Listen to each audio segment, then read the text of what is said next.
So first things first, ever since, it was in a Power Rangers movie where they go, Me llamo Antonio Banderas. Me and all my cousins, we still do it to this day.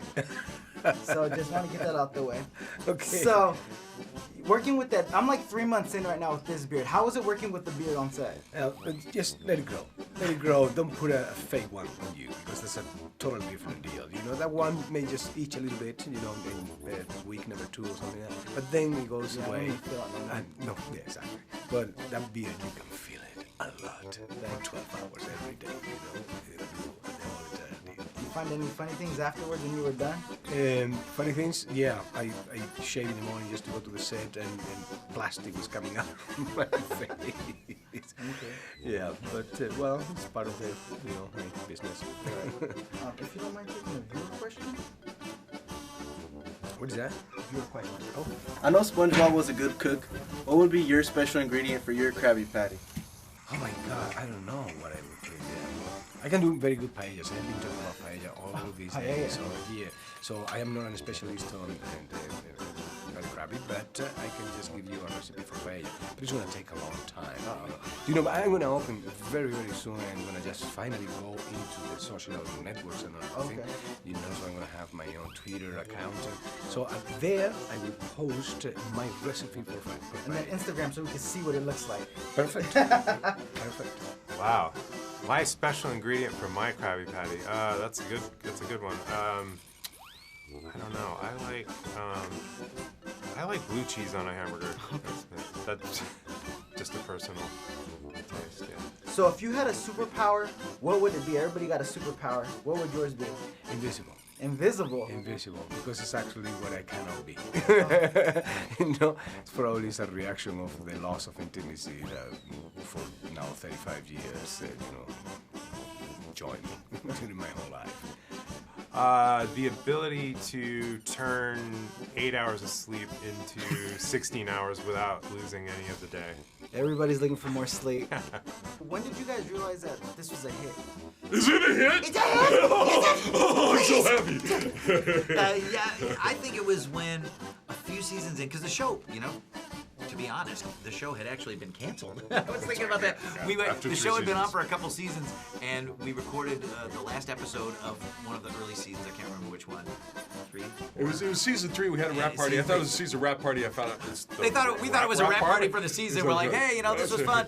But when the show comes back, you know, we'll see everybody. And they go, oh, this is a rap party with a capital W. We were like, but it's so we're just thrilled that like it's still in the world and still around all these years later. But I'd say when I knew it was a hit, I think any show, especially animated show, you know it's a hit when you start seeing stuff, merchandise, because they're very careful. Nobody wants to manufacture a bunch of stuff that stays on shelves or in a warehouse or, you know, you see it at the 99-cent store everywhere. 12 years later, you know. Dick Tracy movie, what? You know, it's 2014. And I think they're very careful with the merchandising now. So when you see merch, that means that your show is going. Right. And that was when I first thought SpongeBob had some staying power. When I first saw the pilot, it was when the coin dropped and I recognized what a unique wonderful product it was. And then I'm just thinking, having familiarity with television and everything and the entertainment industry, I was just hoping, I hope this gets treated well and handled well and gets a chance. Because knowing something is good and feeling like something is good and that you like it is different from it being successful. Yeah, right. You know, how much successful stuff, you know, how many things have you gone, wow, that's awesome, and then it's gone. And gone. Right? You go, wow, that was a great show. It's amazing. We feel really lucky and blessed, and you know, we had no idea. We figured, you know, we'd do 3 seasons and then we'd move on, and you know, it'd be a great experience. And you know, here we are, almost 16 years later, and yeah, it's great. It's exciting. When did you realize that it was a hit?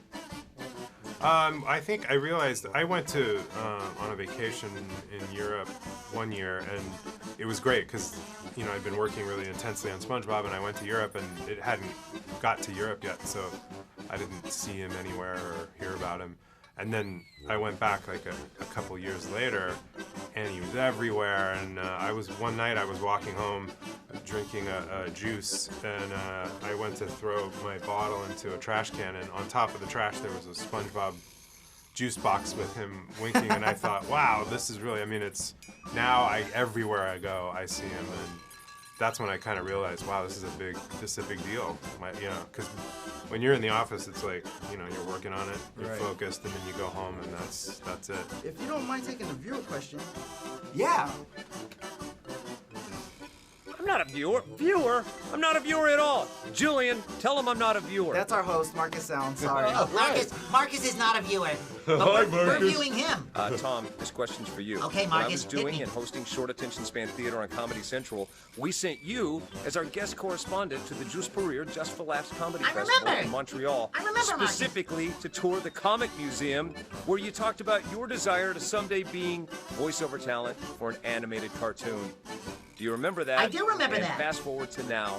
How Yes. wild has the journey been? It's, I'm like the guy who wanted to be he's not live? No, I'm kidding. I'm like a caveman. Little talking man. How did he get in that little box?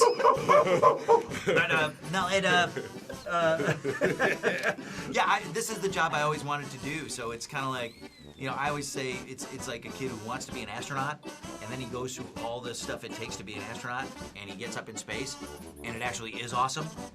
It is the best job in the world. It would suck to like do all that, and then you go, wow, I'm an astronaut, and I'm pooping in my pants in my spacesuit out in space, because that's what astronaut. This isn't as sexy as I thought it would be. Well, similar to Patrick in the movie, I have a question. If you don't mind zooming in on my stomach.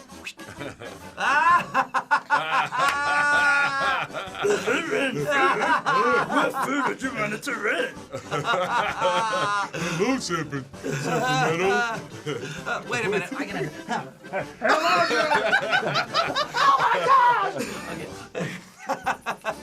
That was an impressive magic trick.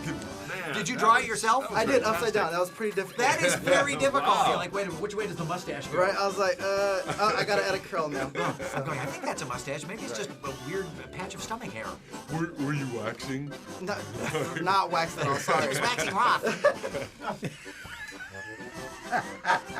I've seen weird things, but that was quite interesting. I don't even know what the question was, but If it rained food, what would you want it to rain?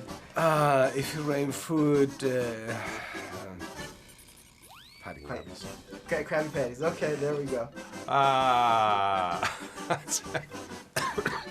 That's the best question I've got all day.